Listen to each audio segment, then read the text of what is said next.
Welcome to this new video about Gran Turismo 7 today.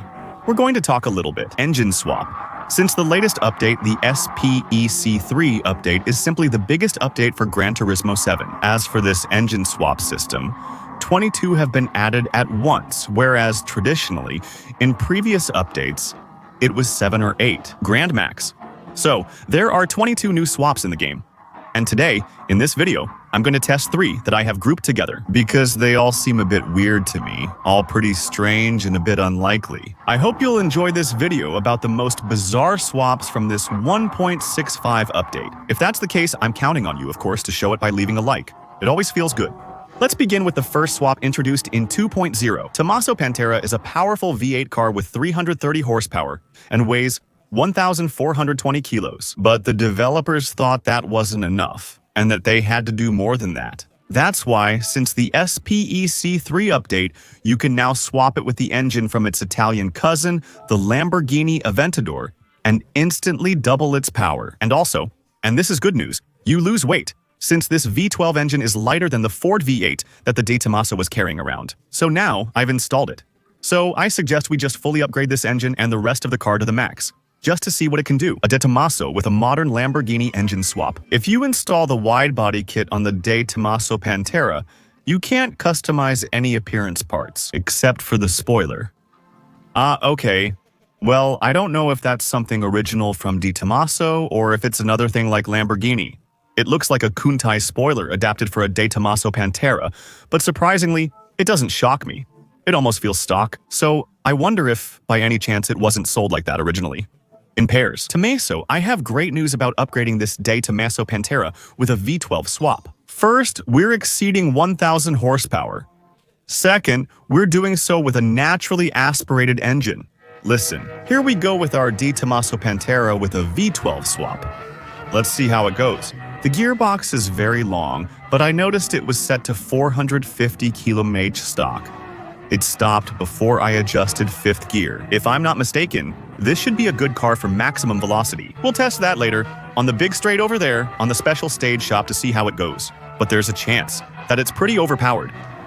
On the other hand, it's pretty weird to drive. It doesn't brake exceptionally well, even with the short brakes. Anyway, the car's still pretty old, and in corners, it's a bit weird too. It's pretty understeery.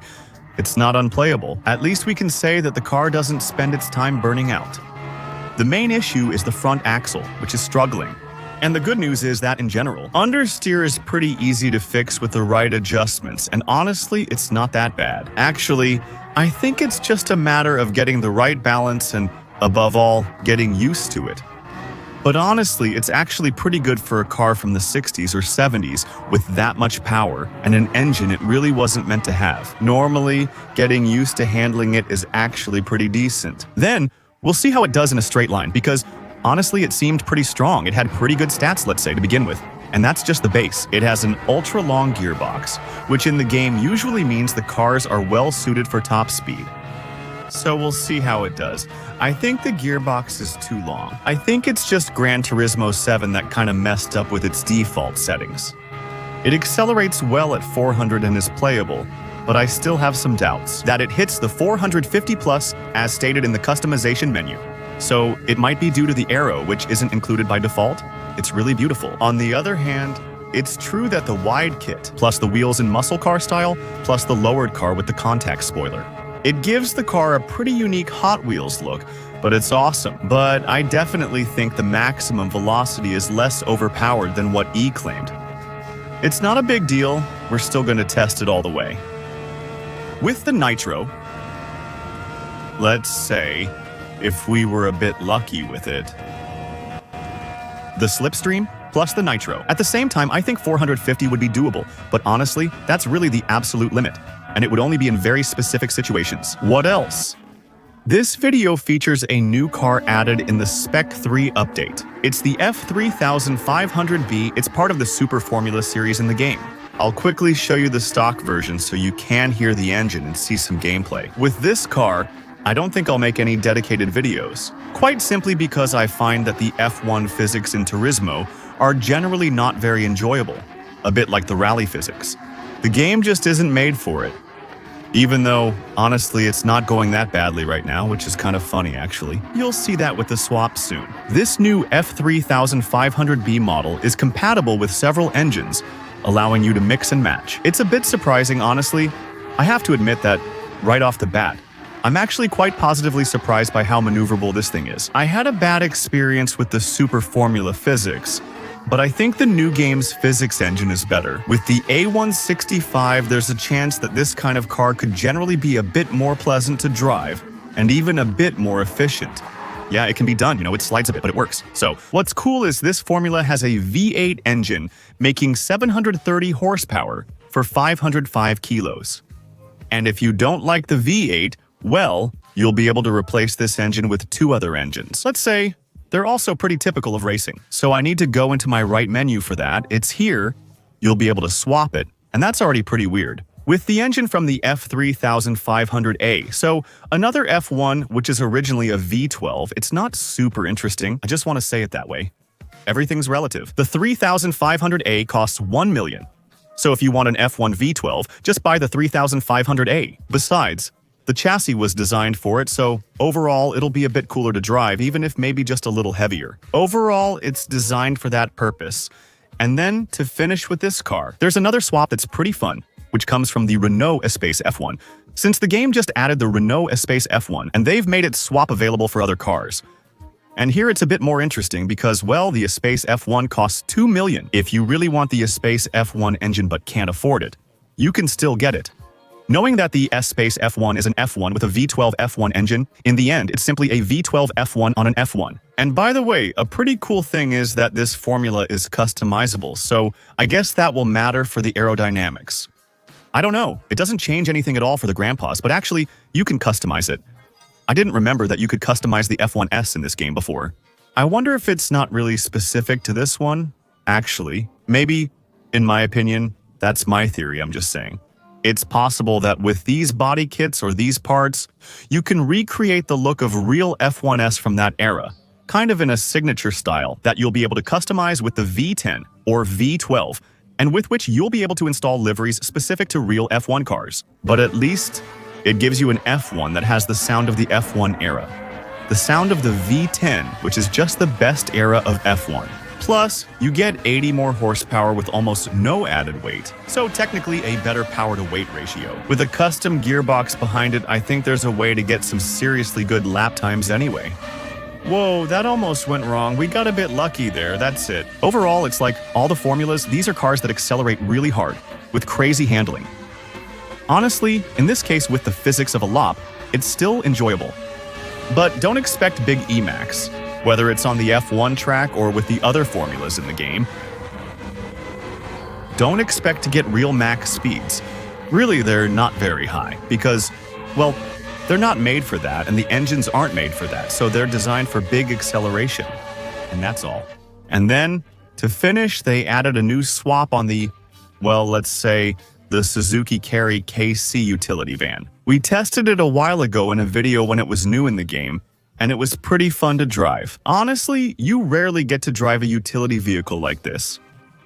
What's cool in the game is they added a new swap. I'm not sure where it comes from. However, I think it's a motorcycle engine, in my opinion. Given the specs, 992cc and the name, I think it's a motorcycle engine. Or maybe, I'm just realizing, it's an engine that comes from there. There's a car that's pretty strange in the game from Honda, and I wonder if it's not a concept car that actually exists, on which they installed a real motorcycle engine. So I think basically it's a motorcycle engine, but it doesn't come from a motorcycle, but from a Honda, something like that. A kind of weird Honda. The concept car, that must be it, so it's a vehicle. We covered this in a dedicated video. Check it out if you want to learn more. In terms of customization and upgrades, we're still going to test it with the upgrades because the old engine was a bit limited. We hit 150 horsepower for power and couldn't go any higher. We could reach over 250, similar to the engine we tested on the De Tomaso earlier. It's an engine that can't be turbocharged, so we'll have to stick with the naturally aspirated engine, which is cool too. But as a result, of course, the power will be lower than if we had a turbo. since we'll get 280 horsepower. That's still twice as much as the power we had originally. But listen, we'll see how it goes. It's completely unlikely. I haven't seen my opponents. It's a lost cause since we're so far behind in acceleration. Maybe we can still compete, but being front-wheel drive will really hold us back. But honestly, I don't see in what world I'll be able to keep up with Kwong in a straight line. Some Porsche Trash Universal 991 Grand Touring, 3 Rennsport, or even in the corners. Actually, it's fine for now. We're doing okay. It's true that this Suzuki here had pretty good grip. It's strange to drive since it's very light but also long, which actually makes it easy to handle. But the catch is actually it has 0 aero, so I think, well, already, for the top speed, it's going to be a nightmare because literally it's straight. It's 90 degrees compared to the road. But also, and especially, since it has 0 aero, high-speed corners will be impossible to compete with the supercars. We'll see how it goes. Thank you, Devoir. It's okay. It's not that bad, right? It slips a bit, but only if you turn the steering wheel abruptly. If you steer gently, it's fine, right? It could even reach 250 with nitro on the straight and SPI. So, it's not that bad after all, right? Of the 3 things we tested today, this was likely the easiest to drive, though not the most powerful. Honestly, it's impossible.